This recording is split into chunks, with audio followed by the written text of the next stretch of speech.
ಮನೆ ಗೆದ್ದು ಮಾರ್ಗೆಲ್ಲು ಅಂತ ಕನ್ನಡದಲ್ಲಿ ಒಂದು ಗಾದೆ ಇದೆ. ಅಂದರೆ ಫಸ್ಟು ನಮ್ಮ ಸ್ವಕ್ಷೇತ್ರ ಬಹಳ ಇಂಪಾರ್ಟೆಂಟು ಅಂತ. ಸಿದ್ದರಾಮಯ್ಯನವ್ರಿಗೂ ಕೂಡ ಮೈಸೂರು ಚಾಮರಾಜನಗರವನ್ನು ಶತಾಯ ಗತಾಯ ಸಂಪೂರ್ಣ ತನ್ನ ತೆಕ್ಕೆಯಲ್ಲಿ ಉಳಿಸ್ಕೊಳ್ಳೇಬೇಕಾದ ಅನಿವಾರ್ಯತೆ ಬಂದಿದೆಯಾ? ಹಾಗಾಗಿ ಅವರು ಲೀವ್ ನೋ ಸ್ಟೋನ್ ಅನ್ಟರ್ನ್ಡ್ ಅನ್ನೋ ಹಾಗೆ ಯಾವುದನ್ನೂ ಬಿಡದಂತೆ ಎಲ್ಲರನ್ನೂ ವಿಶ್ವಾಸಕ್ಕೆ ತಗೊಳ್ಳೋ ಕೆಲಸ ಮಾಡ್ತಾ ಇದ್ದಾರಾ? ಏನು ನಡೆದಿದೆ ವಿನೋದ್?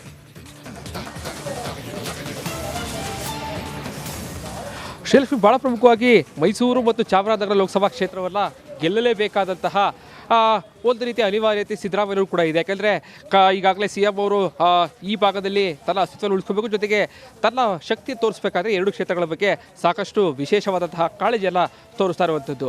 ಈಗಾಗಲೇ ಕಳೆದ 20 ದಿನಗಳಲ್ಲಿ 3 ಬಾರಿ ಮೈಸೂರಿಗೆ ಭೇಟಿ, ಮೈಸೂರು ಮತ್ತು ಚಾಮರಾಜನಗರಕ್ಕೆ ಭೇಟಿಯನ್ನು ಕೊಟ್ಟಿದ್ದಾರೆ. ಇವತ್ತು ಮಹತ್ತರ ಬೆಳವಣಿಗೆ ಅಂತಂದರೆ ಕಳೆದ ಹಲವು ವರ್ಷಗಳಿಂದಲೂ ಕೂಡ ಸಿದ್ದರಾಮಯ್ಯ ಮತ್ತು ಶ್ರೀನಿವಾಸ್ ಪ್ರಸಾದ್ ಅವರು ಮಾತುಕತೆ ನಡೆಸಿರಲಿಲ್ಲ.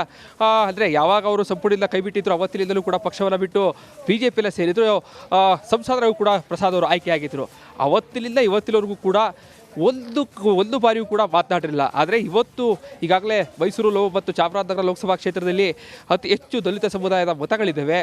ಶ್ರೀನಿವಾಸ್ ಪ್ರಸಾದ್ ಅವರು ಕೂಡ ದಲಿತ ಸಮುದಾಯದ ಪ್ರಭಾವಿ ನಾಯಕರಾಗಿದ್ದಾರೆ. ಸೊ ಹೀಗಾಗಿ ಅವರ ಬೆಂಬಲವನ್ನು ಪಡೀಲೇಬೇಕು ಅಂತೇಳಿ ಇವತ್ತು ಏಕಾಏಕಿ ಸಿದ್ದರಾಮಯ್ಯನವರು ಶ್ರೀನಿವಾಸ್ ಪ್ರಸಾದ್ ಅವರ ಮನೆಗೆ ಬಂದಿದ್ದರು. ಆದರೆ ನಿನ್ನೆ ರಾತ್ರಿಯೂ ಕೂಡ ಒಂದು ಸ್ಥಳೀಯ ನಾಯಕರ ಜೊತೆ ಮಾತುಕತೆ ನಡೆಸಿದರು. ಈ ಒಂದು ಸಂದರ್ಭದಲ್ಲಿ ಶ್ರೀನಿವಾಸ್ ಪ್ರಸಾದ್ ಅವರನ್ನ ಭೇಟಿ ಆಗದೇ ಇದ್ದಲ್ಲಿ ಅದರ ಎಫೆಕ್ಟ್ ಸಾಕಷ್ಟು ದೊಡ್ಡ ಮಟ್ಟದಲ್ಲಾಗುತ್ತೆ. ಸೊ ಹೀಗಾಗಿ ಒಂದು ಬಾರಿ ಅವರನ್ನು ಭೇಟಿ ಮಾಡಲೇಬೇಕು ಅಂತೇಳಿ ಸ್ಥಳೀಯ ನಾಯಕರು ಕೂಡ ಕೇಳ್ಕೊಂಡಿದ್ರು. ಸೊ ಹೀಗಾಗಿ ಇವತ್ತು ಏಕಾಏಕಿ ಬೆಳಿಗ್ಗೆ ಅವರನ್ನು ಭೇಟಿಯಾಗಿ ಅವರ ಬೆಂಬಲವನ್ನು ಕೂಡ ಪಡ್ಕೊಂಡಿದ್ದಾರೆ. ಒಂದು ಮಟ್ಟದಲ್ಲಿ ಶ್ರೀನಿವಾಸ್ ಪ್ರಸಾದ್ ಅವರು ಹೇಳಿದಾಗಲೇ ಕಾಂಗ್ರೆಸ್ಗೆ ಚಾಮರಾಜನಗರದಲ್ಲಿ ಉತ್ತಮವಾದಂತಹ ವಾತಾವರಣ ಇದೆ ಅಂತ ಹೇಳೋ ಮೂಲಕವಾಗಿ ಒಂದು ರೀತಿಯಲ್ಲಿ ಪರೋಕ್ಷವಾಗಿ ಕಾಂಗ್ರೆಸ್ಗೆ ಅವರು ಬೆಂಬಲವನ್ನು ಸೂಚಿಸಿರುವಂತೆ ಕಾಣ್ತಾ ಇದೆ. ಸುಮಾರು 20 ನಿಮಿಷಕ್ಕೂ ಹೆಚ್ಚು ಕಾಲ ಶ್ರೀನಿವಾಸ್ ಪ್ರಸಾದ್ ಮತ್ತು ಸಿದ್ದರಾಮಯ್ಯನವರು ಪ್ರತ್ಯೇಕವಾಗಿ ಮಾತನಾಡಿದ್ದಾರೆ. ಸಹಜವಾಗಿಯೇ ರಾಜಕೀಯ ನಾಯಕರು ಮಾತಾಡೋ ಸಂದರ್ಭದಲ್ಲಿ ರಾಜಕಾರಣ ಚರ್ಚೆ ಆಗಿರುತ್ತೆ. ಸೊ ಹೀಗಾಗಿ ಇದು ಒಂದು ದೊಡ್ಡ ಮಟ್ಟದಲ್ಲಿ ಕಾಂಗ್ರೆಸ್ಗೆ ಪ್ಲಸ್ ಆಗುವಂತಹ ಸಾಧ್ಯತೆ ಕಾಣ್ತಾ ಇರುವಂಥದ್ದು. Srilakshmi, thank you. ಏನೋ ಡೀಟೇಲ್ಸ್ಗಾಗಿ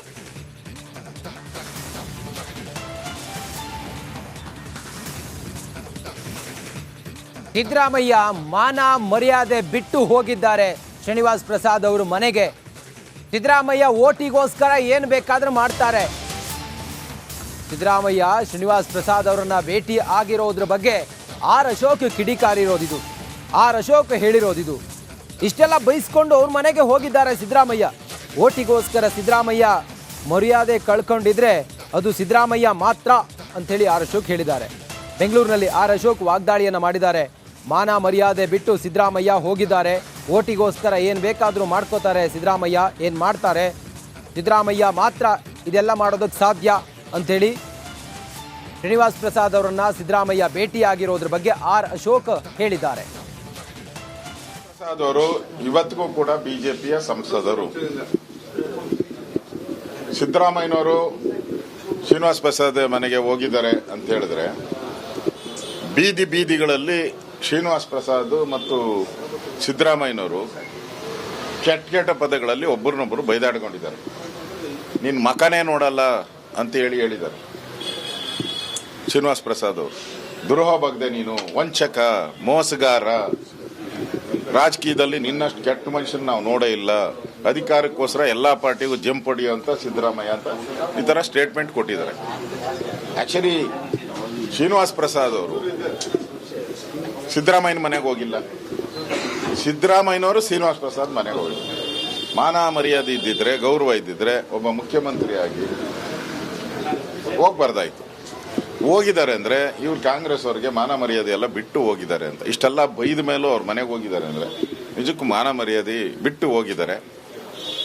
ಒಬ್ಬ ಮುಖ್ಯಮಂತ್ರಿಯಾಗಿ ಸಿದ್ದರಾಮಯ್ಯನವರ ಈ ನಡವಳಿಕೆ ವೋಟ್ಗೋಸ್ಕರ ಏನೇ ಮಾನ ಮರ್ಯಾದೆ ಕಳ್ಕೊಂಡು ಬೇಕಾದ್ರೆ ನಾನು ಇರ್ತೀನಿ ಅನ್ನೋದಾದ್ರೆ ಪಾರ್ಟಿಯಿಂದ ಪಾರ್ಟಿಗೆ ಜಂಪ್ ಹೊಡೆಯುವಂತ ಸಿದ್ದರಾಮಯ್ಯನವ್ರಿಗೆ ಮಾತ್ರ ಇದು ಸಾಧ್ಯ, ಬೇರೆಯವ್ರಿಗೆ ಯಾರಿಗೂ ಸಾಧ್ಯ ಇಲ್ಲ. ಪ್ರಸಾದ್ ಅವರು ಇವತ್ತಿಗೂ ಕೂಡ ಬಿಜೆಪಿಯ ಸಂಸದರು.